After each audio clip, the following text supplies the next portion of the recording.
Number 10. Dark X-Men. The Dark X-Men are basically what we get when Norman Osborn is put in charge of all the super teams that you can imagine. This all went down during the Dark Reign period over at Marvel Comics. Norman ended up becoming the world's greatest hero, at least in civilians and the government's eyes, after he successfully shot and killed Skrull Queen Varanki, in essence ending Secret Wars and, in a weird twist, kinda saving the day. Not something people usually expect with Norman Osborn. As a reward, he was given the task of creating a new organization to take over for the disbanded S.H.I.E.L.D. Norman created Hammer in response and made his own teams of both Dark Avengers and Dark X-Men. His initial roster included Dark Beast, Mystique, Mimic, and Omega. I feel like Dark Beast is such a great evil mutant that he generally just gets to be on like almost every evil mutant X-Men team. But also, I love Dark Beast, so I'm kinda fine with that. I wish he was still alive though, so that at least I had some way to rationally explain Hank's behavior lately, who I thought might have been Dark Beast this whole time, but considering the Dark Beast is dead and everything else that's been going on, this now seems extremely unlikely, sadly.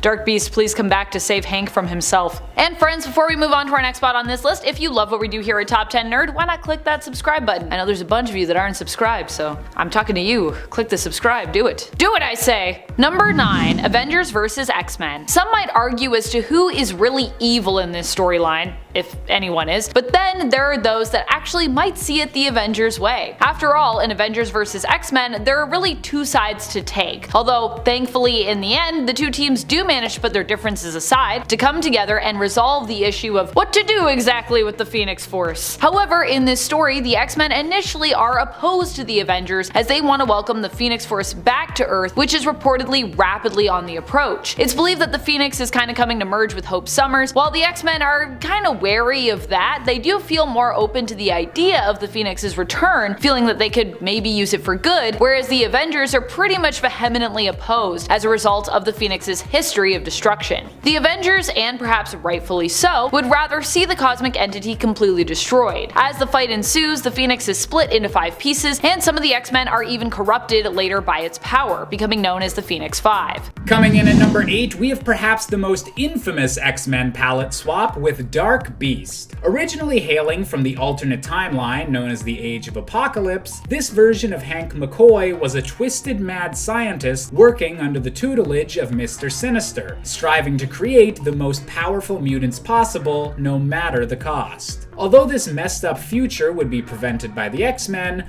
Dark Beast was wily enough to find a way into the main Marvel universe and avoid his existence being erased. Ever since, he's been a persistent thorn in the X-Men's side, and a particular burden on Beast, who would much rather that someone didn't use his genius for evil. Coming in at number 7, we have the possessed Shadow Professor X from Earth 6141. Isn't that a mouthful? During the event known as M-Day, when Scarlet Witch wiped out most of mutant kind, the extremely powerful telepath known as the Shadow King was able to escape the loss of his powers by transferring his mind throughout the multiverse to the alternate world of Earth 6141, where he was able to successfully possess the mind of this world's Charles Xavier before the X-Men were even formed. Combining both of their telepathic might, this version of Xavier turned all of his students into perfect killing machines and placed them firmly under his psychic control, getting them to kill any superheroes who tried to interfere in the Shadow King's schemes. Coming in at number 6, we have the brainwashed Wolverine of Earth 14850. At one point in the regular Marvel universe, Wolverine was captured and brainwashed by Hydra in order to assassinate the Avengers, but luckily was able to be deprogrammed before he did any real lasting damage. On this alternate Earth, however, the deprogramming never took place, and Wolverine's killing spree of superpowered heroes was able to last for months. Armed with all of his incredible abilities, absolutely no remorse, and the addition of Hydra-developed teleporting technology that nullified even Wolverine's usual weaknesses, and this was a horrifying enemy that even the Avengers couldn't handle.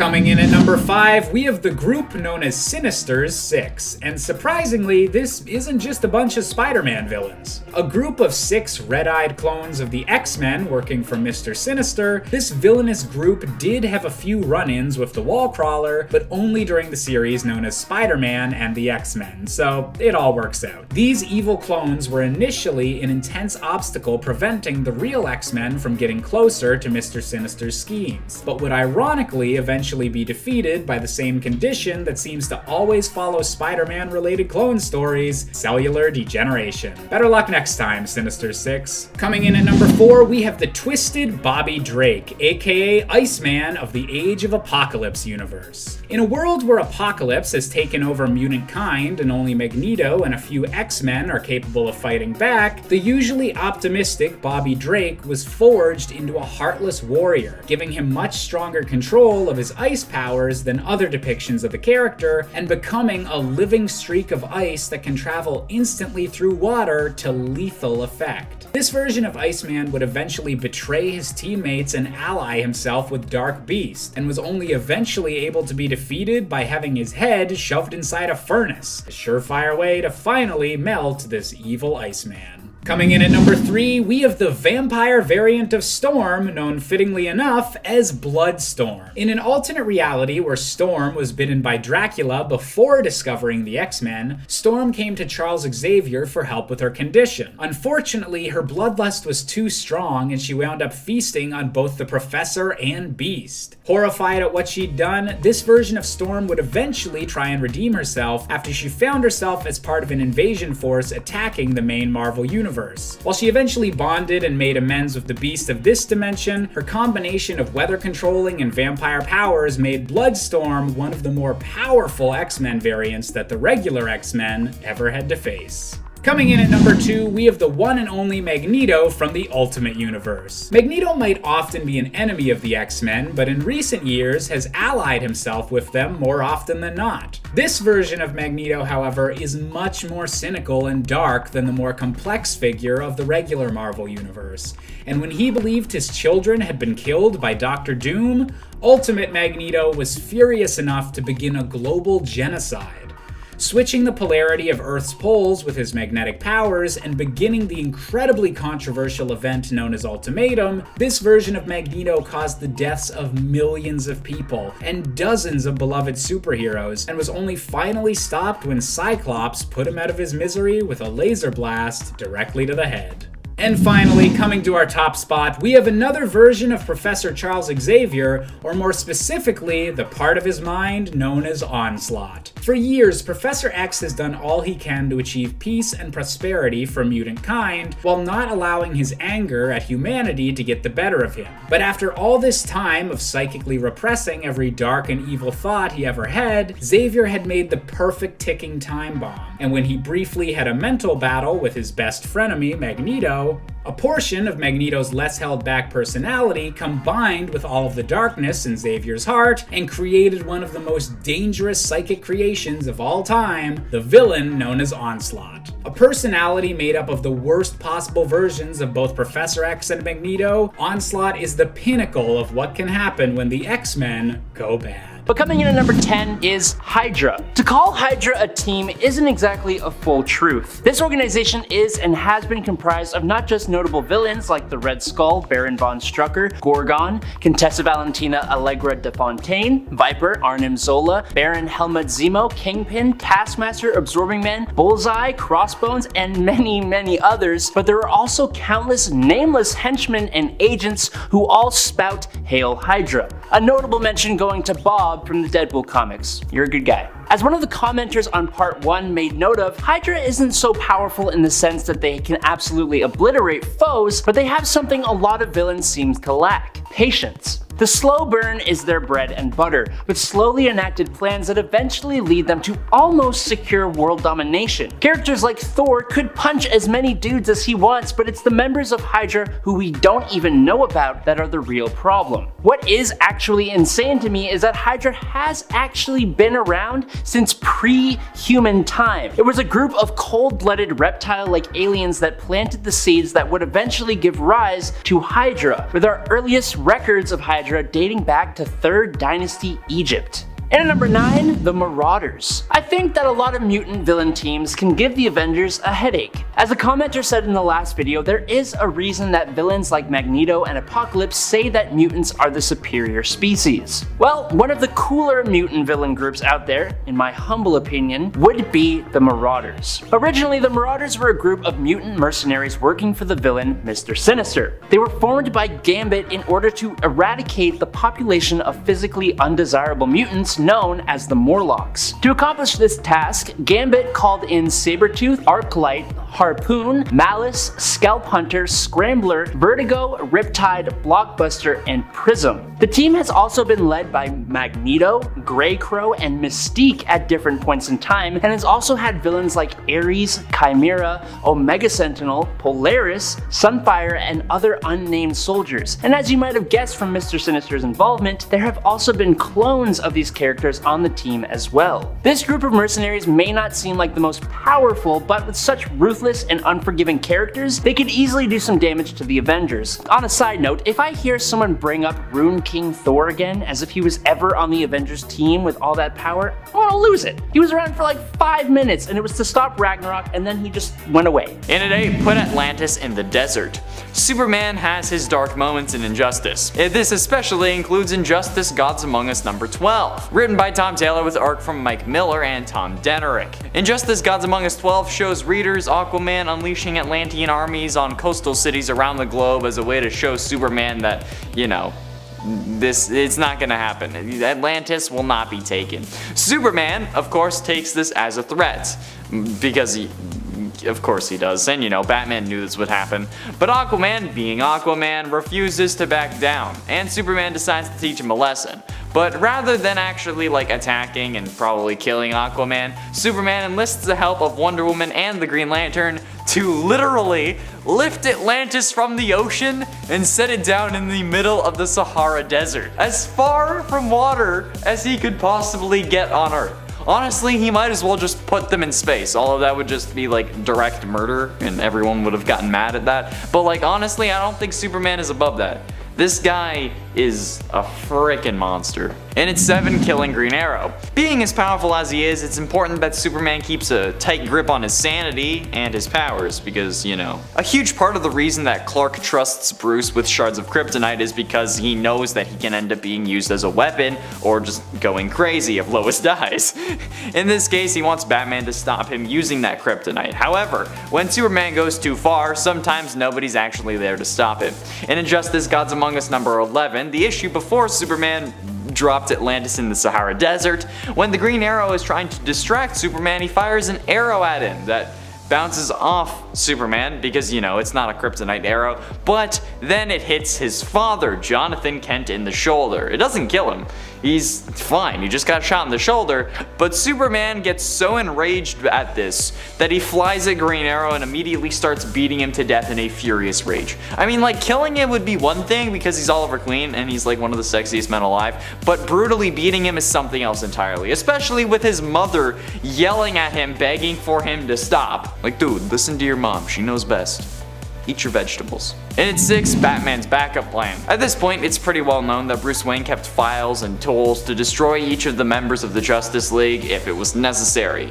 Though Clark, like I said, wants Batman to have this ability since he fears himself if he ends up getting manipulated or whatnot, like literally every time Brainiac shows up.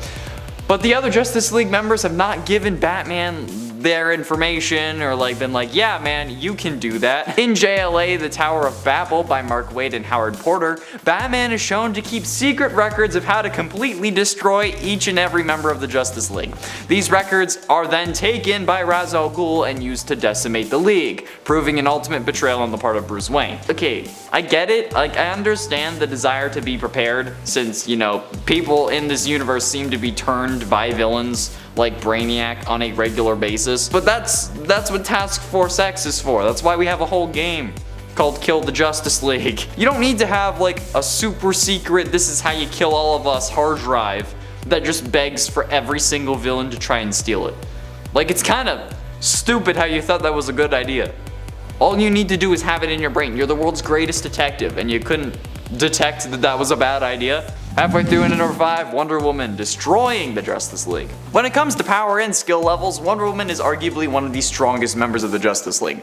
Characters like Superman and Martian Manhunter may have incredible power as aliens, and Superman, especially, may well just be the most powerful hero of all, but Wonder Woman is also basically a deity, at least being a god adjacent, because, you know, she's an Amazon. She's one of DC's most powerful heroes, if not their most powerful hero, especially if Kryptonite's around, and she has to keep her abilities and powers in check, much like how Spider-Man always has to pull his punches so he doesn't kill someone. However, in a one-shot called JLA A League of One, written by Christopher Moeller, Wonder Woman realizes that the Justice League are just holding her back. She realizes that the entire league will be destroyed if she doesn't stop them herself, so she takes on each member of the Justice League and takes them down on her own so that she can act individually, kinda like a mini version of Marvel's Civil War but on a much smaller and less daunting scale. Though understandable, this is still an initial betrayal and a major hurt. Luckily for Wonder Woman, her team does forgive her, because, you know, she didn't actually kill them. Maybe she was just having a midlife crisis, we don't know. In at 4, Aquaman and Wonder Woman War. Ha, it rhymes. Ah, look at that, I managed to squeeze 2 Flashpoint numbers onto this list, hell yeah. I mean, they're different Flashpoints, but still. In the animated The Flashpoint Paradox movie in the DC animated universe, the world is much different to its CW counterpart, and, like, kind of the general DC universe, mostly due to the war between Aquaman and Wonder Woman, who end up being the villains of the movie, thanks to them being former lovers while Aquaman was married to Mera, and then Wonder Woman then killed Mera when she tried to get revenge for her sleeping with her husband. But to be fair, she also wears Mera's crown after she kills her, so it's not really like it was like, oh yeah, it was self-defense. However, this war actually resulted in the destruction of the planet at the exact moment that Barry was able to get enough speed back to get back into the Speed Force and set everything straight. It's a really suspenseful moment where Reverse Flash had just been killed by Batman, so Barry would have enough speed to run back and stop himself from saving his mother. He managed to get into the Speed Force just before the world's destruction caught up with him.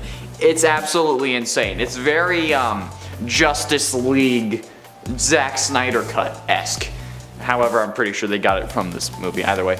He managed to get back into the Speed Force before the world's destruction, and then the world was destroyed. But, so yeah, it's a bad thing, okay? Even if the Justice League isn't really a thing in this universe, it was still their fault. Getting close to the end, in at number 3, Injustice. I think the whole Injustice Earth is enough of a sin to earn a spot on this list. Just the entirety of the Injustice world is truly an injustice. In a parallel universe, the Joker tricks Superman into killing his pregnant wife Lois Lane and detonating a nuclear weapon that destroys Metropolis, killing millions of people. Mad with grief and rage, and because, you know, Lois Lane died in this universe, Superman goes dark and murders the Joker, quickly losing his moral compass. 5 years after this moment, Superman has formed the One Earth regime to enforce global peace through fear, and rules the Earth as a ruthless dictator with an iron fist. Or I guess a steel fist. Get it? Because he's the Man of Steel. Anyway, alongside many other heroes and villains, he recruited or forced into joining him and killing any who oppose him. Batman ends up establishing the Insurgency, which is actually supposed to oppose Superman's regime, and then that's why he exposes his identity. But then the ensuing war between the factions just leaves the Justice League disbanded. But either way, this is probably one of the darkest timelines. Penultimately, in at number 2, ruled the world. Usually when people talk about Superman ruling the world, they're talking about injustice. And while that is a great story and an example of what can go wrong with superheroes, the story of the King of the World is actually a good cautionary tale about Superman other than injustice.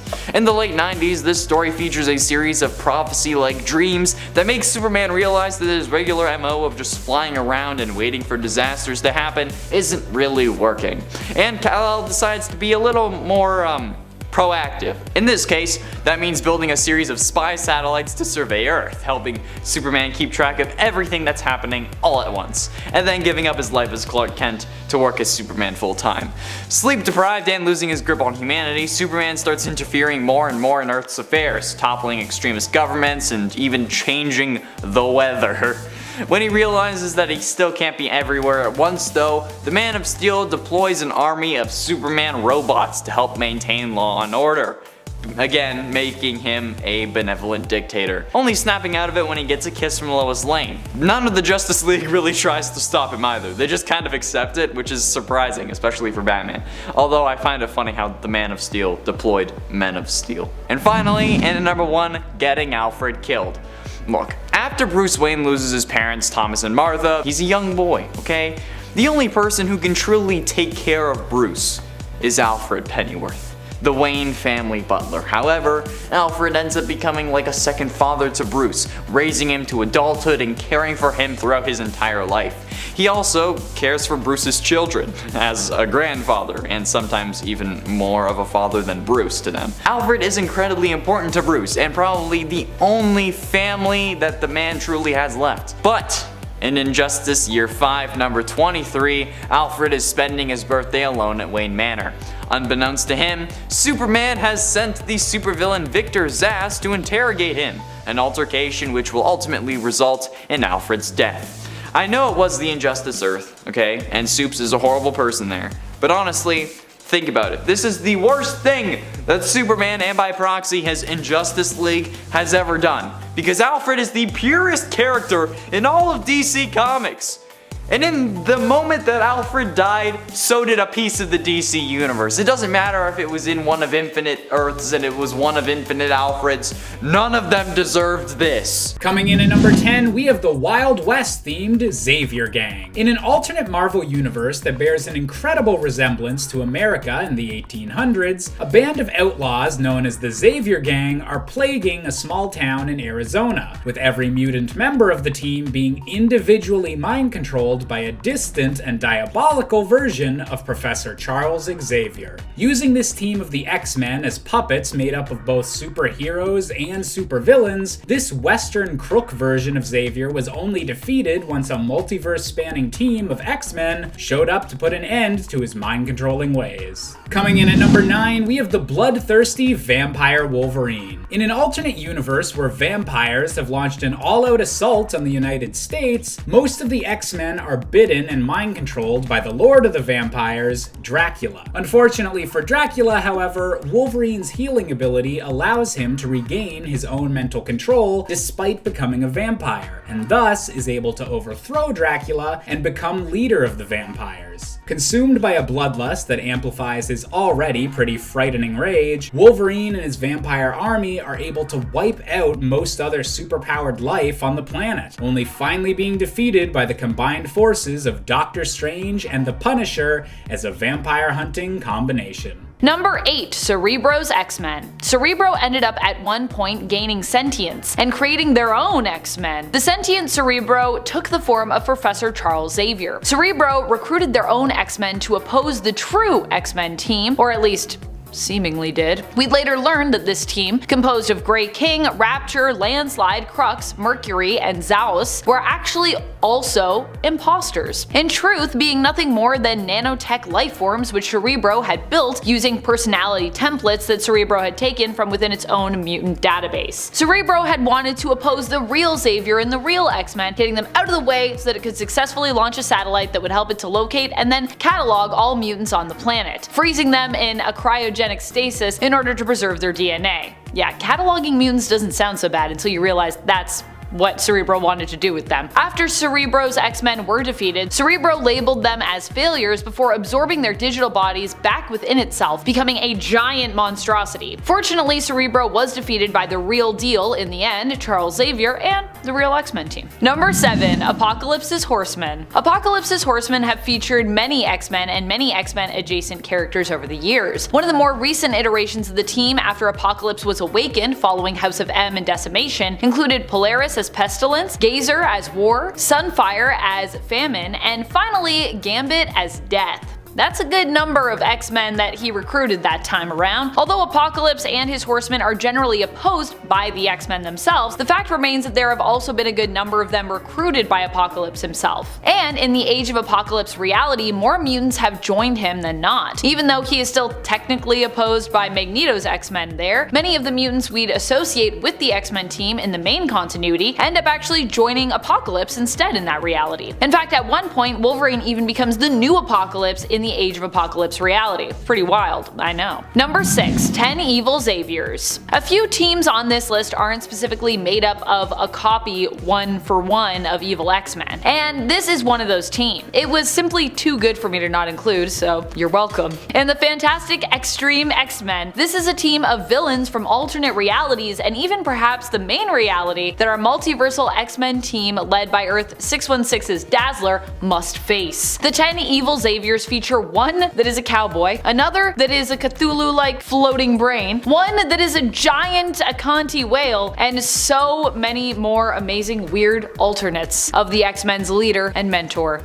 Number 5. Inhumans vs. X-Men. In Inhumans vs. X-Men, the X-Men team kind of become the bad guys. This was all thanks to the machinations of Emma Frost, who manipulated the rest of the mutants by making Cyclops appear as her own martyr. She made it appear as though Cyclops was killed by the Inhumans so that she could inspire the mutants to rise up against the Inhumans and basically go to war against them. In reality, the Inhumans did not actually want to fight the mutants and instead preferred to find a peaceful resolution initially. That was what they kind of wanted to do. They were like, we're sorry that we kind of accidentally killed some of your people, let's figure it out. But no. The conflict started when exposure to the Terrigen Mists ended up being deadly to the mutants, some of whom got very sick and then died, causing a case of Mpox. However, in the end, it was revealed that Emma was simply using her illusion powers to make people believe Cyclops was still alive after he'd already died almost instantly due to exposure to the Terrigen Mists. She then made people believe that Black Bolt had actually been the one to kill Cyclops, which was what got all the other mutants and X-Men riled up. Needless to say, after the truth came out and everything was mostly resolved, Emma went deep into hiding as a result of everyone being pretty pissed at her, which honestly, fair enough. Number 4. Revenants. Who are the Revenants? They're basically like, well, evil X-Men. Well, at least evil versions of a few of the X-Men. In an alternate reality where Cassandra Nova becomes ruler of the world, they may even have a ton more power over there. In fact, I believe they do. I think they rule that alternate world. Ugh.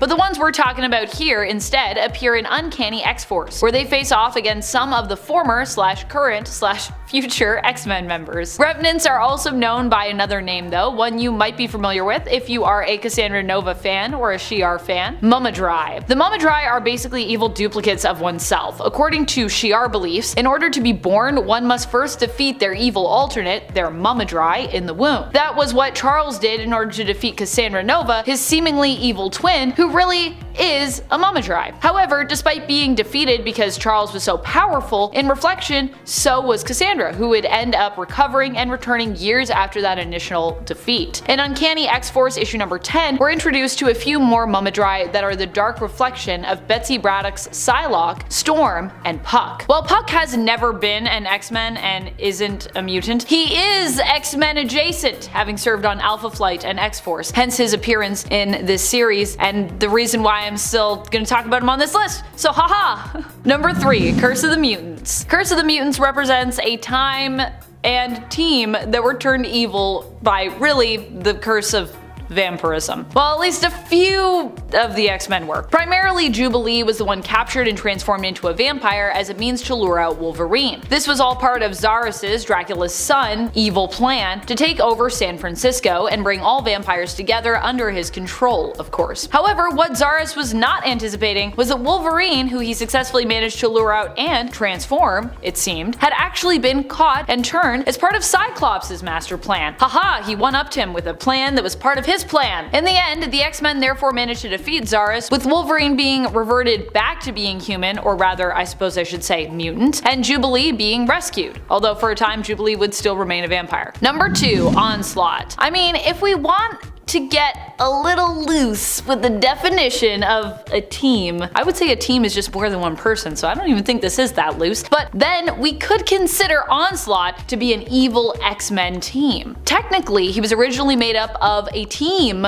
of 2 people, Professor X and Magneto, both of whom have been known to lead the X-Men in the history of the comics. And while this psychic entity originally was only a combination of their 2 minds, when Onslaught returns appearing on Krakoa, it's actually because Onslaught is linked to basically everyone who has died and then been resurrected on the island. Basically, Onslaught managed to live on in Charles' psyche and then use his small, like, kind of sliver of existence there to make his way into each upload following a mutant's resurrection, thereby getting out little pieces of Onslaught all over until they could come together and make one giant Onslaught. So in essence, Onslaught is also a part of everyone who has died and been brought back to life on the Mutant Island Nation. This version of Onslaught, as such, poses an even greater threat to mutant kind and the world, especially as it creates and feeds off chaotic energy, infecting the mutants that it is a part of, but also feasting off of that chaotic energy as well. So, ugh. Number 1. Future X-Men. The Future X-Men weren't actually X-Men. That was the problem when it came to their evilness. That was all part of their evil plot. Although this mutant group advertised themselves as X-Men once they traveled back in time, in reality, we later learned that they were indeed not X-Men at all, but instead were an evil future brotherhood. The team was initially formed by Charles Xavier II, the son of Charles and Mystique. He ended up recruiting the team to stand opposed to the X-Men, who Charles saw as a disappointment in regards to what his father had hoped for them. Charles II, that is, not the original Charles. While Charles II's team failed at defeating the X-Men multiple times, Reyes, Charles' half-brother, with Reyes' parents being Wolverine and Mystique, got the idea to travel back in time to when the X-Men would be more vulnerable in order to defeat them. Number 10.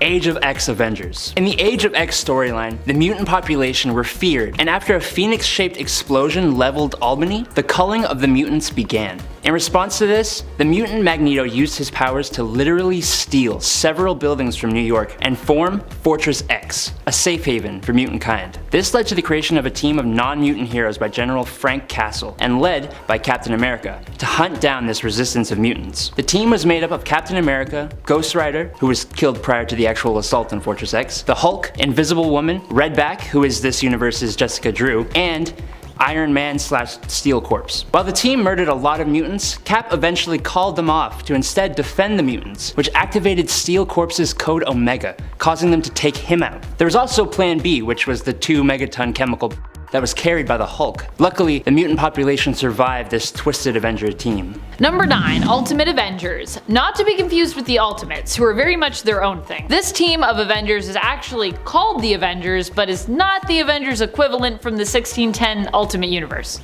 Are you confused yet? Basically, in the Ultimate Universe, the Avengers team that we know and love from 616 is a little different, including in name. On Earth 1610, the Earth's mightiest heroes go by the name of the Ultimates, and are pretty buddy-buddy with S.H.I.E.L.D. and its director Nick Fury. However, there is a team in this universe that uses the Avengers moniker, but they are quite different from the Avengers we know from Earth 616. On 1610, the Avengers team is more like DC's Suicide Squad. The team is made up of characters who are seen as more disposable by S.H.I.E.L.D. and who are more anti-heroes or just straight up villains. They are a black ops team who is usually brought on for less publicly marketable missions and jobs. In at number 8 is the Hellfire Club. Similar to Hydra, again, the Hellfire Club are not exactly a team, but kind of. And also like Hydra, they play a much more subtle game in terms of their villainous ways. The Hellfire Club has been around since the 1700s, beginning as a British social elite club that would provide luxuries to its members that were not exactly legal or not exactly morally upstanding. But they had a secondary goal of putting together their financial wealth and political power to influence the world from the background for their own goals. While it has many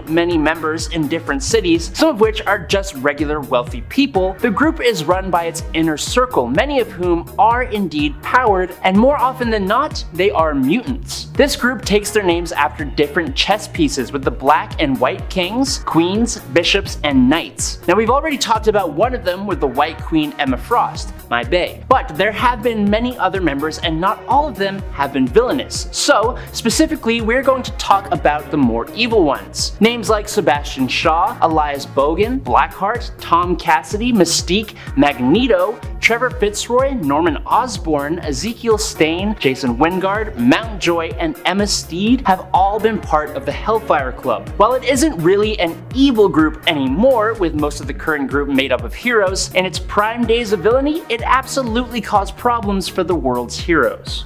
Whoa, whoa, whoa, whoa, whoa. Are you subscribed to Top 10 Nerd? I mean, if you're watching this video, I can't imagine there's a reason you shouldn't be. If you like this content, make sure you do subscribe and stay tuned because we put out more videos just like this one every single day. But in at number 7 is the Squadron Sinister. The Squadron Sinister was a whole team of supervillains created by the Grandmaster as basically copies of the Squadron Supreme of Earth 712. He turned people from Prime 616 universe into counterparts of those squadron members. These were Kinji Abatu, who became Dr. Spectrum, Kyle Richmond, who became Nighthawk, and Jim Sanders, who became Whizzer, aka Speed Demon. But he also created a version of Hyperion out of non-living extra-dimensional matter. Now, if you know anything about this group of heroes, then you know they are essentially a Marvel Comics parody of versions of DC's Justice League. So then, the Grandmaster pitted this very new powerful squadron against the Avengers in a game against Kang the Conqueror in Avengers number 70. And while they were defeated, they put up a hell of a fight, and if it weren't for the fact that they are villains, there's a possibility they could have came out on top in a different turn of events. And at number 6 though is the Crime Syndicate of America. Why talk about the Marvel version of the Evil Justice League when we can just talk about the actual Evil Justice League? I don't believe I ever said we had to talk strictly about Marvel villain teams here. Anyways, no. DC's Earth 3 is home to the Crime Syndicate of America, an evil, power-obsessed, and incredibly powerful version of the Justice League that were even strong enough to almost completely take over the actual Earth Zero of DC Comics. Where the Squadron Sinister has Hyperion, who is basically a poo-poo version of Superman, the Crime Syndicate has an actual kryptonite-addicted Superman who pushes around the moon. But on top of that, they have Deathstorm with the Firestorm Matrix powers, Grid, which is basically Cyborg, Johnny Quick, the homicidal Flash, the cowardly Power Ring, who would probably fall to the Avengers honestly, Superwoman, who while extremely powerful was also extremely manipulative, and obviously Owlman, Thomas Wayne Jr., and his sadistic version of Alfred Pennyworth. I would actually love to see how the Avengers fare against this group of villains, because I think it would be really interesting. Let me know your thoughts down below. And in at number 5 is the Masters of Evil. The Masters of Evil have actually had about 8 different incarnations over their time in Marvel Comics, and because of that, they've had a large handful of powerful members that have gone up against the Avengers, Thunderbolts, and even the Guardians of the Galaxy. The original group was brought together by Baron Heinrich Zemo after he learned that Captain America had returned to the world. He put together a group of the Avengers' various teammates, different villains. So, on this original team, we had Black Knight, Nathan Garrett, Melter, and Radioactive Man, and they chose to attack with Adhesive X, which was basically super glue, which I know how this sounds, but I promise they got way better. Allow me to list some of the other villains that have been a part of the Masters of Evil. We have Enchantress, Executioner, Ultron 5 as the Crimson Cowl, Dr. Octopus, Atlas, Absorbing Man, Bi-Beast, Bloodstone, Firebrand, Hellstrom, Claw, Moonstone, Satanish, Scorcher, Whiplash, Titania, Wonder Man, The Wrecking Crew, and Yellowjacket. And that's just the big names that stand out to me. Of course, these are all in different combinations with varying levels of effectiveness, but if coordinated properly, they have given the Avengers a tough time in the past, and they very likely could do it again. And in at number 4 is the Army of Evil. Is this cheating? Possibly. Do I care? Nope. Get at me, haters. The Army of Evil was essentially Baron Helmut Zemo taking his reformed Masters of Evil and creating an even bigger team of villains, all for the purpose of helping to expand the power and reach of his arch nemesis, Captain America. What? Yes, this wasn't the Captain America we are used to. This was an evil, twisted version of Captain America who was loyal to Hydra thanks to the Red Skull and his use of a sentient cosmic cube named Kobik. And that was only because Marvel decided to make Steve Rogers loyal to Hydra and then realized that no one wanted that. This army of evil consisted of Zemo and the current Masters of Evil alongside Absorbing Man, Baron Blood, Blackout, Blue Streak, the Circus of Crime, Count Nefaria, Cyclone, Dragonfly, Pharah, Graviton, Grey Gargoyle, Gypsy Moth, Hobgoblin, Jack-O-Lantern, Kraven the Hunter, Lady Bullseye, Living Laser, Madame Menace, Mr. Hyde, MODOK, Nitro, Regent, Scorcher, Serpent Solutions, Squid, the UFOs, Whirlwind, Wizard, and Yellow Jacket, and they were sent to attack Midtown Manhattan to lure out America's superheroes, where Zemo would then use the Darkhold to trap the island in Dark Force. Number 3, the Cabal.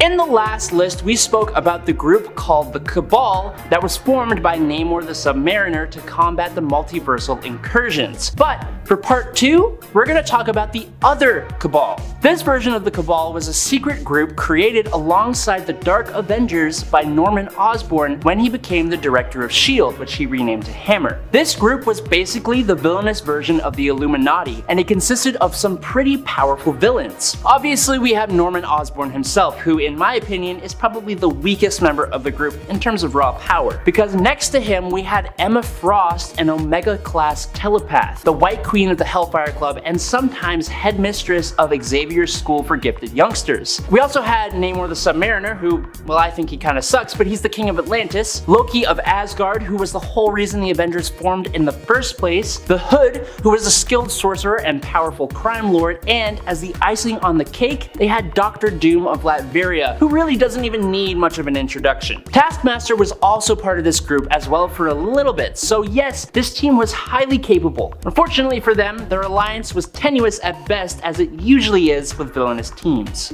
And at number 2 is the Legion of Doom. So we talked about the crime syndicate from the DC universe, but what would be even more compelling than that would be to see how a group of actual Prime Earth DC villains would do against the Avengers. And why not pick the Legion of Doom as that group? The Legion of Doom is made up of probably the most prominent of the Justice League's individual villains. I mean, we've got Lex Luthor founding this team and being backed up by Black Manta, Cheetah, Gorilla Grodd, the Joker, and Sinestro. But that's just the original group. Currently, it consists of Amazo, Black Hand, Brainiac, Captain Boomerang, Captain Cold, Golden Glider, Heatwave, Punchline, Scarecrow, Vandal Savage, and Weather Wizard, plus all the original members who I just mentioned. And it at one point even had Black Adam, Mr. Freeze, and Ra's al Ghul. This team would absolutely crush the Avengers, and that's hard for me to even say because I definitely prefer Marvel over DC. There's just no doubt in my mind. Well,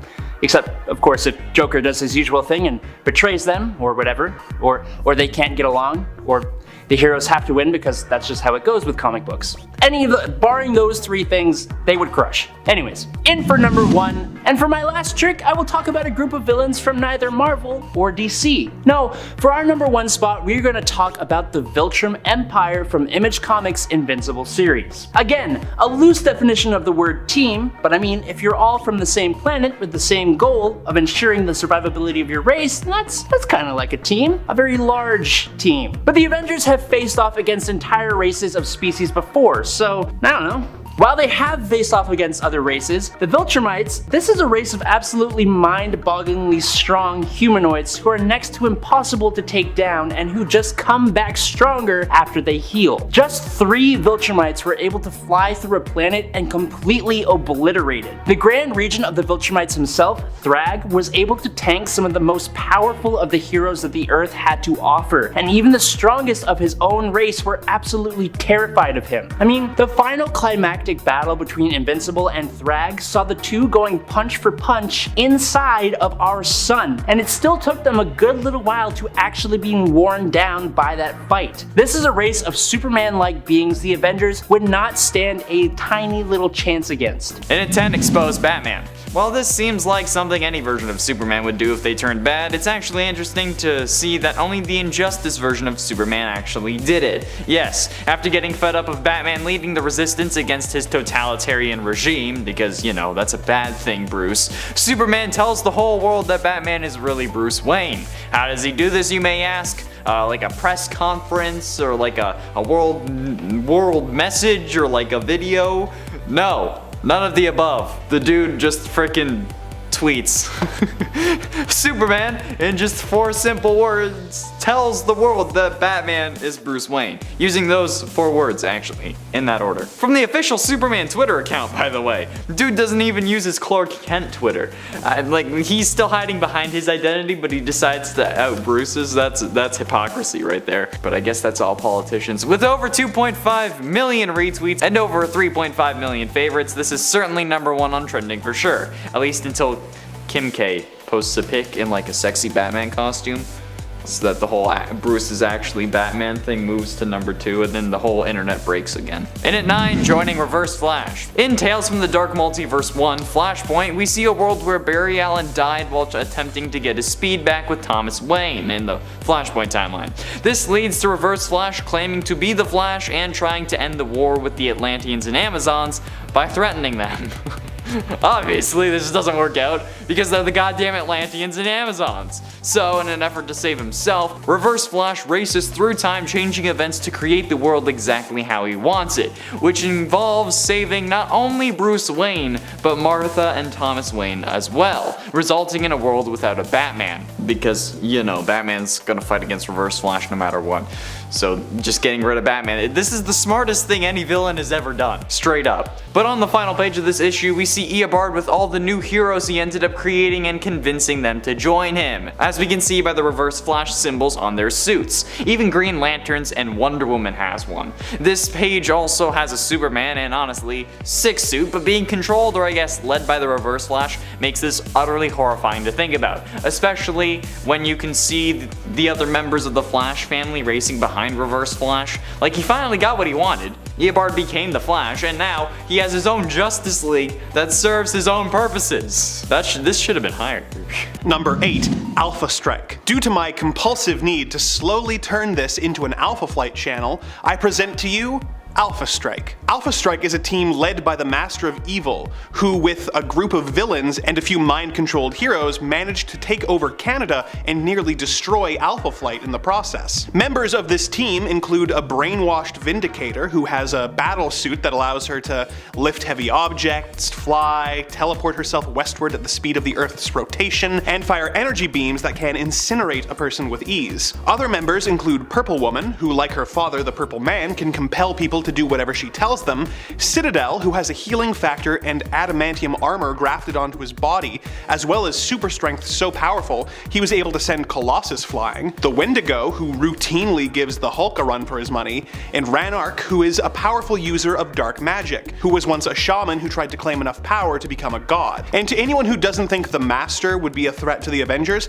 I remind you that he already was, as it was he, disguised as Canada's ambassador to the Alpha Flight space program, who manipulated the Inhuman Profiler's evidence in order to isolate Captain Marvel and help cause the second Marvel Civil War. Number 7, the Liberators. Hailing from the Ultimate Universe of Earth 1610, the Liberators are a group of supervillains who, with under-the-table support from the governments of Russia, France, China, North Korea, Iran, and Syria, invaded the United States. In an effort to counter the United States super team, the Ultimates, the team consisted of each country's version of a super soldier, as well as thousands of mercenaries who each had battle suits that granted them super strength and flight, but shortened their lifespans to only 1 month. Due to extensive planning before the invasion to counter the Ultimates, the Liberators were able to successfully invade in just a few days, taking out the Fantastic Four, the Ultimates Reserves, as well as Quicksilver, Scarlet Witch, and Spider-Man. The Colonel is an Iranian version of Captain America, having a similar power set. This universe's version of the Abomination is from China, but is otherwise very similar to his 616 counterpart. Crimson Dynamo is a Chinese Iron Man who has a battle suit as well as 50 giant-sized duplicates that he can control. Perrin is the Russian equivalent of Thor, sporting a hammer and a sickle. Hurricane is a North Korean speedster. The ultimate version of Swarm is a mutant woman from Syria who can control millions of bugs at a time. Schizoid Man is the Frenchman who can duplicate himself in a manner similar to Multiple Man, and rounding out the team is the god of mischief himself, Loki, who doesn't have a personal stake in the fight, but thought it could be fun to help start World War III. Between all these superpowered foes and their augmented army, the Avengers of Earth 616 would have a hard time overcoming these Liberators. Coming in at number 6 is Intelligentsia. While some teams have power in raw strength or battle prowess, Intelligentsia has brain power, which basically means they get away with things much more often and for much longer. The team is made up of some of the smartest villainous minds. The leader, MODOK, Mr. Sinister, Wizard, Dr. Doom, Egghead, Claw, Mad Thinker, and more have all at some point been a part of this group. Initially, they formed to exchange information between themselves, but then began collecting parts of the Library of Alexandria scattered in some of the most legendary places, because that's just how it works, and they even caused the arrival of the Beyonder. But in my humble opinion, the team became much cooler during World War Hulk. When Hulk came back to Earth, waging war on the planet, Leader brought the team together, and using their knowledge to hack into defense satellites and harness cosmic energy, they brought the hulking behemoth all the way down to the ground. Using this tech, they managed to figure out how to use cosmic energy and gamma radiation to create incredibly powerful beings like the Red Hulk, Red She-Hulk, A-Bomb, and Amadeus Cho. Although, this led to their defeat because they're still villains. But in World War Hulk, they managed to succeed where the heroes had failed, and that's saying something. Now we have the new Intelligentsia, and I'm excited to see them do something truly villainous and very cool. Number 5, the Brotherhood of Evil Mutants. A frequent foe of the X-Men, the Brotherhood of Evil Mutants is a group formed by Magneto with the goal of either eradicating or subjugating humanity so that mutant kind can take their place as the dominant species on Earth. While membership has fluctuated over the years, it has played host to villains such as Magneto, who has been able to take on the Avengers by himself in the past, as well as Quicksilver and Scarlet Witch, who of course later joined the Avengers. Some of the other members they have had over the years include Mystique, Toad, the Juggernaut, the Blob, Pyro, Mastermind, and Sabretooth, just to name a few. With these powerful team members and their Omega level leader, it would take an impressive roster of Avengers to triumph over this Brotherhood. I mean, what's Iron Man going to do against the Master of Magnetism other than die horribly? The Brotherhood consistently gives the X-Men a run for their money, and frankly, the X-Men are usually way more powerful than the Avengers, so Earth's mightiest heroes would have one hell of a fight on their hands. In order to even stand a chance, they would have to be fighting with a roster that includes Captain Marvel and the Hulk. Coming to number 4 is the Dark Avengers. Okay, so after the events of Civil War, Iron Man became head of S.H.I.E.L.D. This was pretty quickly followed by the Secret Invasion event where the entire world was basically infiltrated by the Skrulls under Tony Stark's watch. That led the people of the world to not trust him as S.H.I.E.L.D's leader, and so Norman Osborn of all people was chosen as the new director of S.H.I.E.L.D., and somehow a lot of people thought that was a good idea. Norman did a mass rebranding, turning S.H.I.E.L.D. into Hammer, which doesn't actually stand for anything, it just sounds cool. His Thunderbolts became a Black Ops team, and a bunch of Avengers quit, which prompted him to take on new members. Bullseye, Moonstone, and Venom, who are all loyal members of the Thunderbolts, came in dressing up as Hawkeye, Miss Marvel, and Spider-Man respectively. Two extremely strong Avengers, Ares God of War and Robert Reynolds the Sentry, both remained on the team. Then there was also Daken, the son of Wolverine, adopting a costume like his dad's,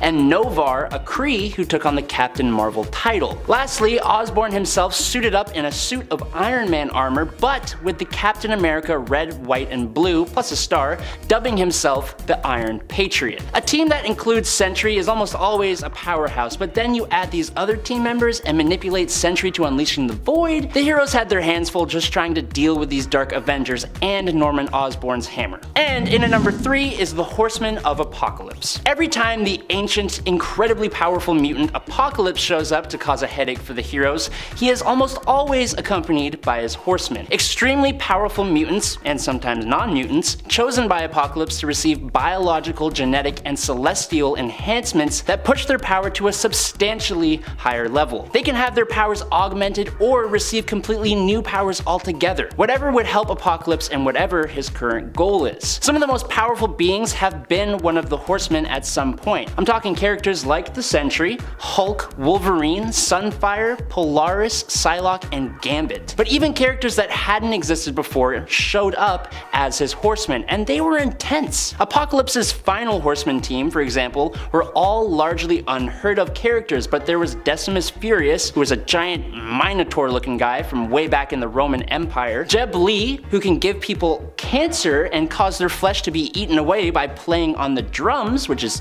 just odd, Sanjar Javid, Speed could transmit a whole spectrum of different deadly diseases via metal, and then there was Ishizumi, who could detach her jaw and send an absolutely massive and terrifying swarm of Yum beetles that could devour or dismember her target and steal their memories. Like what?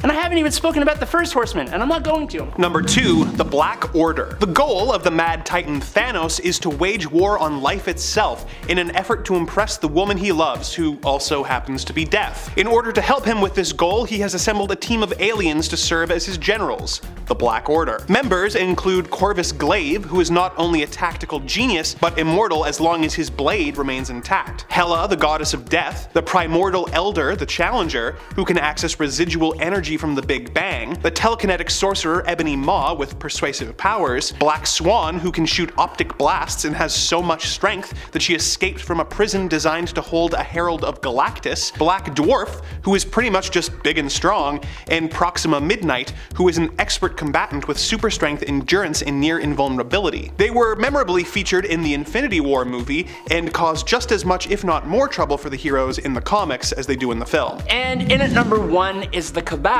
in Secret Wars. You know, if you create a group for the sole purpose of destroying planets, you know they have got to be pretty powerful. And the Cabal, created by Namor the Submariner, are absolutely powerful. So during Jonathan Hickman's Avengers and New Avengers, these things called incursions started to happen, orchestrated by the Beyonders. Essentially, 2 multiverses would crash together, destroying them both, and the focal point for that crash was the Earth itself. When the incursions started to threaten the multiverse, Namor had a different view from the rest of the Illuminati, and during the incursion with Earth 4290001, Namor destroyed that Earth to save both universes and save his Earth. Now when the next incursion presented itself right after that, the Illuminati were going to just let it happen instead of destroying an entire alternate Earth. Standing against that, Namor teamed up with Maximus the Mad of the Inhumans, and then together they freed the prisoners of the Illuminati, which included Proxima Midnight, Corvus Glaive, Terrax, the Herald of Galactus from Earth 13054, Black Swan, and the Mad Titan Thanos himself. Basically, this is like the Black Order from the last point, plus some insanely powerful additions. And they are very powerful. This group of villainous powerhouses were sanctioned by the United Nations to destroy the alternate Earths that appeared during incursions. While Namor had planned to use explosions to destroy the other Earths, Thanos, who pretty much took control of the group, led them in what was basically a complete and utter slaughter. After Namor tried to betray the group during another incursion, they instead became trapped on the other Earth and escaped to the ultimate 1610 universe, where they welcomed an evil alternate version of Reed Richards, known as the Maker, onto that team, making them even more powerful. When they survive the end of the multiverse and end up on Battleworld, this group was strong enough to face an army of Thors, but they didn't really stand a chance against God Emperor Doom. Alright, at number 10 we have the very silly but nonetheless evil Super Enemies. In the 1970s animated TV show Super Friends, there's an episode in 1979 called Universe of Evil, where Superman travels to an alternate universe to meet the evil counterparts to the Super Friends, very creatively named the Super Enemies. And the team is made up of all those bad guys we've all known so well and grown up with. You know, like Aquaman with an eye patch, and tinted red Batman, and oh, who could forget the iconic alien monkey Gleek. What a trailblazing team of supervillains they were. But as much as I roast them, they do actually pose a decent threat to Superman in this storyline, to the point where they team up with the military armed with kryptonite weapons, and even bring in their own version of Superman, giving our Superman a good old run for his money. But luckily, Superman Prime finds something called an antimatter flask, which turns all the super enemies back to being good again. Thank God Aquaman retires that eye patch and is no longer so intensely menacing looking. What a relief. Number 9. Justice League of Assassins. Unfortunately, this evil Justice League didn't stick around too long. Being first introduced in Superman Volume 4, number 15 in March 2017, the Justice League of Assassins on Earth 14 were a group of augmented, mostly non-superpowered soldiers led by the obviously powerful Superman. The team was made up of Wonder Woman, Aquaman, Flash, Batman, Harley Quinn, and Green Lantern. With the exception of Superman, their powers relied mainly on weapons and technology, but primarily they used advanced firearms. Ultimately, They were all slaughtered, with this Superman being kidnapped by Prophecy, which is a shame, because this team looked super cool and they seemed to inhabit a pretty dark and grim looking post-apocalypse. Could have been very interesting. Number 8, Deathlok Nation. On Earth 11045, the superhumans grew out of control. They began to take the law into their own hands, more and more, acting as judge, jury, and executioner. This led to popular support from the people for Operation Deathlok. Operation Deathlok was a plan conceived by Weapon Infinity of the Weapons Plus breeding facility called the World, to convert all superhumans into Deathloks. The project began small, with a few normal human Deathloks, and then those Deathloks targeted specific heroes who were killed and then converted into super Deathloks. No hero could stand for long, and soon, all superheroes were converted into mindless police robots, which actually resulted in a utopia. Eventually, these Deathloks began spreading into other timelines and realities, only to be stopped by Apocalypse. This eventually led a team composed of Deathlok, Captain America, Cyclops, Spider-Man, Elektra, Hawkeye, and The Thing to come into conflict with Earth 616. Number 7, Cadaverous' Avengers. Cadaverous' Avengers were part machine, part man, and all influenced by the villainous Cadaverous. They show up in whatever alternate world J.J. Abrams and his son Henry Abrams' Spider-Man series is relegated to. I don't think it has an official number yet. It does have a temporary reality number though. This team seemed hell-bent on getting revenge on Iron Man, the only surviving Avenger left in this world. Well, I guess Peter was still alive at this point, and I mean, he's normally a part of the Avengers team, at least at some point, but I mean, in terms of the standard Avengers cast, we've all come to familiarize ourselves with through various forms of media, including the films. I mean, especially the films in this case, just based on the roster. These villainous corpse versions of the former heroes face off against the old Iron Man, Ironheart, Spider-Man's son Ben Parker, and his powerless but enthusiastic friend and love interest, Faye Ito, or is it Ito Faye? Needless to say, these evil counterparts at least weren't in control of themselves, but instead were being influenced by Cadaverous to fight against their former friend and colleague with the use of old Stark Tech neurochips. Number 6. The Gatherers. The Gatherers are a team of former Avengers of different alternate realities who survived their world's destruction, tricked by an alternate reality Black Knight named Proctor into believing that their world's Circes were to blame. Proctor united them together and gave them a single enemy, the Circe of Earth 616. The team consisted of alternate reality versions of Proctor, Rick Jones, The Thing or Korg, Swordsman,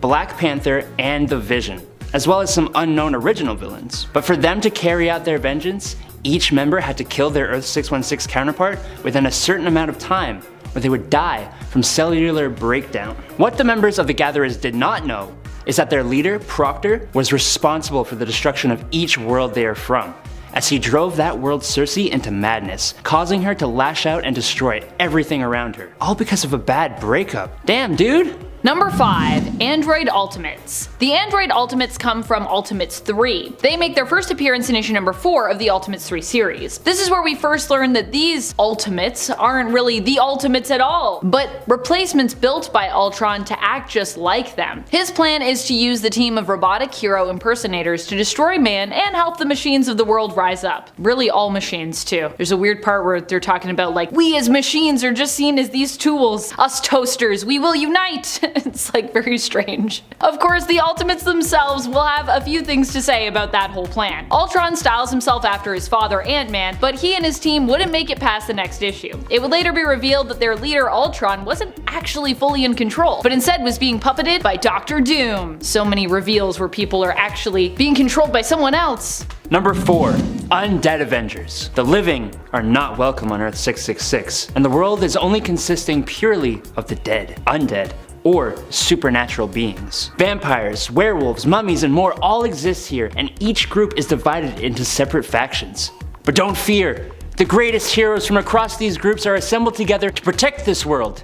They are the Undead Avengers. This team is so cool. A Captain America who never recovered from being a werewolf, a part spider Natasha Romanoff, a devil Daredevil, a mummified Thor the Accursed who wields the backwards Mjolnir that casts black anti-magic energy, Vampire Wolverine, Were Hawkeye, Franken Castle? I mean, come on. These guys come into conflict with Captain Britain when trying to defend the Orb of Necromancy in order for them to spread undeath across all of reality, and they first appear in Secret Avengers number 33. Number 3, Dark Avengers. The Dark Avengers technically hail from Earth 616, but they are a completely alternate team when it comes to their roster and in general their backstory and motives. Well, that is, in a way, the Dark Avengers do attempt to do good, but they are just all approaching it from a more villainous side. And many of the team members don't do good for the sake of doing good, but have their own ulterior motives. So can we really call that good? That's a philosophical question for you. The Dark Avengers were introduced when Norman Osborn was given reign over the heroic team after he'd been declared a hero for killing the Skrull Queen Varanki. Aside from getting to build his own Avengers team, which would replace the previous one, S.H.I.E.L.D. had been disbanded and Osborn was allowed to create his own organization to replace it, using the acronym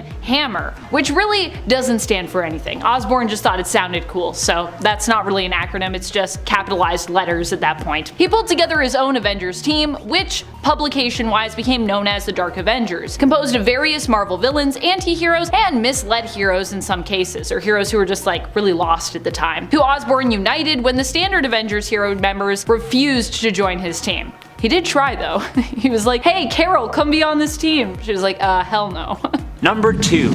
Zombie Galacti. I think most of us are familiar with Earth 2149, which is the home of the Marvel Zombie storyline. Here, a separate reality zombie-infected sentry was sent by his Earth's Watcher. The Avengers were the first on the scene and quickly died or were infected, with the rest of the population falling quickly afterwards. Once the Herald of Galactus, the Silver Surfer, showed up to announce the arrival of Galactus, he was consumed by Hulk, Wolverine, Spider-Man, Iron Man, Giant Man, Power Man, and Captain America, who absorbed his powers and used it to toast other zombies to improve their flavor. Gordon Ramsay would not approve. The Zombie Galacti used the machine to unite their power cosmic to take down Galactus, and after fighting their zombie villains, consumed and absorbed his power too, using it to spread the infection throughout the whole of their universe. Number 1. Revengers. The Cancerverse Avengers, known as the Revengers, hail from a reality where the world was turned upside down by the fact that death was defeated. I know, how can you kill death? Well, apparently when you make deals with elder god-like beings, anything is possible, like what happened here. In a bid to save Captain Marvel from life-threatening cancer, a deal was struck with the Many-Angled Ones. As a result, Death ended up dead, which actually resulted in the whole universe becoming a perverted version of itself. You'd think without Death around, the universe would become like a paradise. But no. It became rank with disease that spread and basically couldn't die, becoming known as the Cancerverse. All the heroes who remained here were made to serve the Many-Angled Ones, becoming their loyal servants and attempting to invade other universes eventually and conquer them in the name of their Lovecraftian horror-esque gods, Avengers included.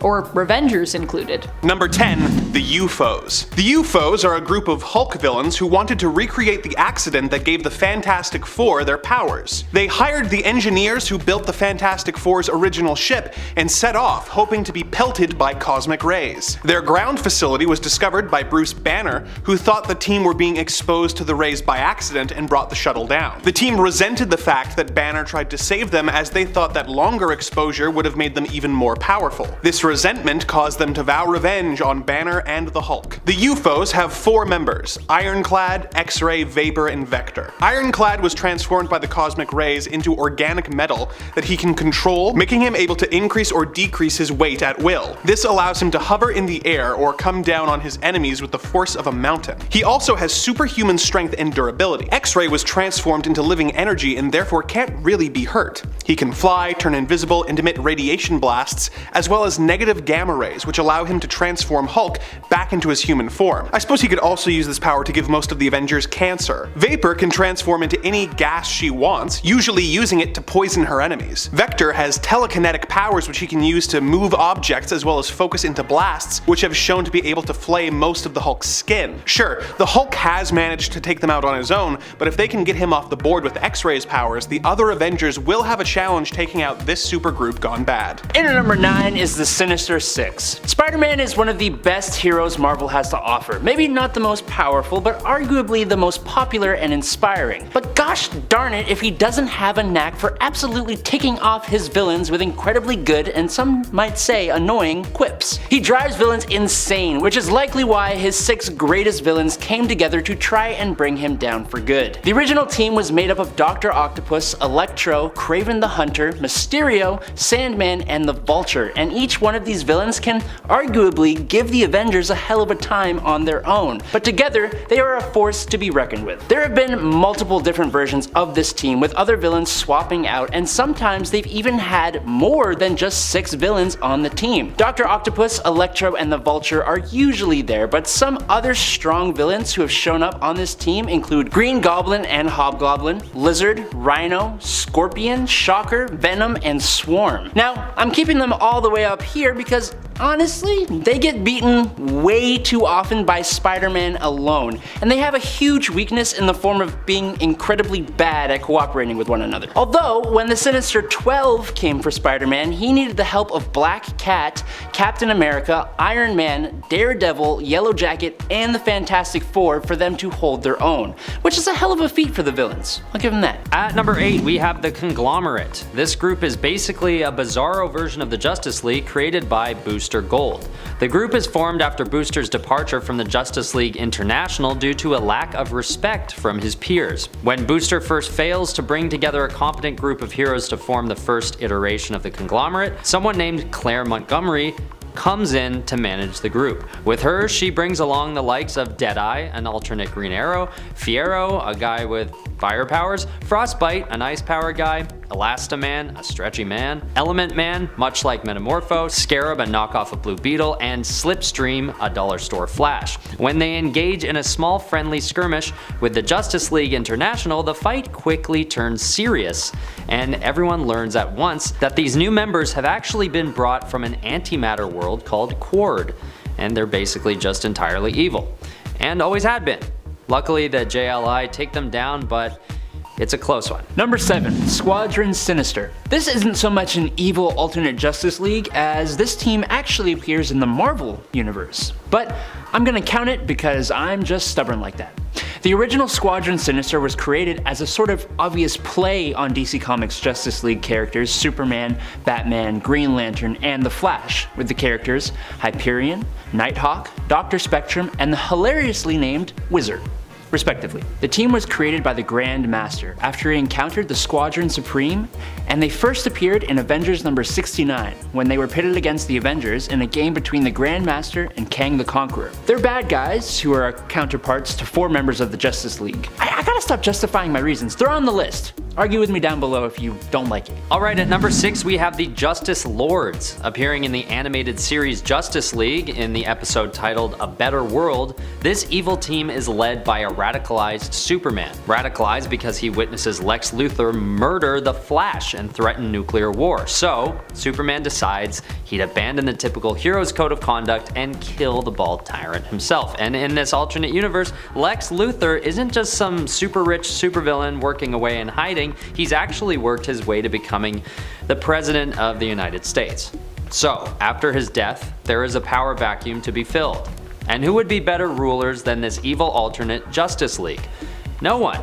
They didn't think so anyway, so they take over and put in place a totalitarian government with the justification being that they are protecting humanity from itself. And they start calling themselves the Justice Lords, which, I mean, you should sort of know you're the bad guys when the word Lord is in your title. Luckily, the real Superman is able to catch on and take them out of power before anything goes too far. Number 5, Injustice League. Okay, so we have the Crime Syndicate of America, but there was also a team of villains put together to fight that team of villains. So, sort of technically making these villains heroes, but also not really because they're still villains. Right? The important information here is that the Injustice League, at least the one I'm referring to, was formed to combat the Crime Syndicate of America from Earth 3. The team's villainous members included Bizarro, Black Manta, Black Adam, Catwoman, Deathstroke, Sinestro or Parallax, Captain Cold, and they were formed and led by Lex Luthor. The team first appeared in Forever Evil number 3 in January of 2014 when the Crime Syndicate of America invaded the Prime Earth universe and tried, and very nearly did, take over the world. At number 4, we have the Injustice Syndicate. I know, lots of groups with Syndicate and Injustice in their names. Well, that's because this evil version of the Justice League actually exists as a sort of combination between the Injustice League and the Crime Syndicate, both of which are included in this list respectively. Appearing in Batman the Brave and the Bold, in the episode called Deep Cover for Batman, Batman manages to travel to their evil dimension and infiltrate their operations disguised as Owlman. He sees that this group comprises of an evil version of himself, along with other evil alternate versions of other heroes he knows and works with. While eavesdropping, Batman learns of their plans to, destroy other universes entirely, which of course, he feels is something he needs to put a stop to. And it can't wait, naturally. So he decides to take all of them on himself, and because he's Batman, and it is his TV show after all, he wins. Those universes can thank him later. Number 3, the Joker League. In Emperor Joker number 1 of October 2000, the Joker has gained 99.99% of the reality warping powers of the 5th dimensional being, Mr. Mxyzptlk, and he used them to completely warp the world into an insane offshoot of our real world. In this Joker world, he has put together an evil, insane version of the Justice League called the Joker League of Anarchy. The team members include some characters we've seen before, such as Bizarro number 1, Enigma, who's the Riddler, Gravedigger Lad, who is actually Jimmy Olsen, Lois Lane, Harley Quinn, and Poison Ivy. He has also created completely new characters that are wholly original to this story: Ignition, Bounty, Schism, and Scorched. He even has Lex Luthor as a jester. They are basically just the henchmen of this already pretty much all-powerful version of the Joker. Just another way of keeping him entertained, it seems. At number 2, I'm putting the Injustice League from the video game Injustice: Gods Among Us. Most of us already know how this story goes, but in case you don't, this is one of the cooler and more well-written storylines about an evil alternate version of the Justice League. In most cases on this list, these evil groups are created by an alternate reality, which is always fun but pretty simple to come up with. But this storyline shows a radicalized Superman leading the Justice League to the dark side. And like I said, this isn't because he's an evil version of Superman or one that's possessed by some evil force. He's genuinely turned to evil after the Joker tricks him into killing Lois Lane. So to combat this new unexpected evil force, Batman decides to bring in other members from the Justice League from another universe, and the result is some pretty great fighting gameplay. And right as the game was being released, a comic book series of the same name was also being released in tandem, serving as a prequel to the game, where you can derive general story points from the game itself. Most of the backstory I just explained actually comes from the comics. It's cool to see the video game and comic book worlds working in tandem, and they make a pretty cool new storyline that I figure has to be ranked pretty high on this list. Number 1, the Crime Syndicate of America. The Crime Syndicate of America hails from the strength-obsessed Earth 3, and is a twisted, evil version of many characters who make up the main universe Justice League of America. Its members include Ultraman in place of Superman, Thomas Wayne Jr., aka Owlman, and Alfred Pennyworth as the Outsider, Superwoman, who was Lois Lane at one point and Donna Troy at another, the cowardly Harold Jordan and vengeful John Stewart, who are both Power Ring, which are evil Green Lanterns, at different times, John Allen and John Chambers separately also as Johnny Quick, Atomica, Sea King, Deathstorm, Grid, and John Johns. They come into contact with the main universe many times, and they almost always spell out bad news, as you'd expect from the antithesis to the Justice League of America.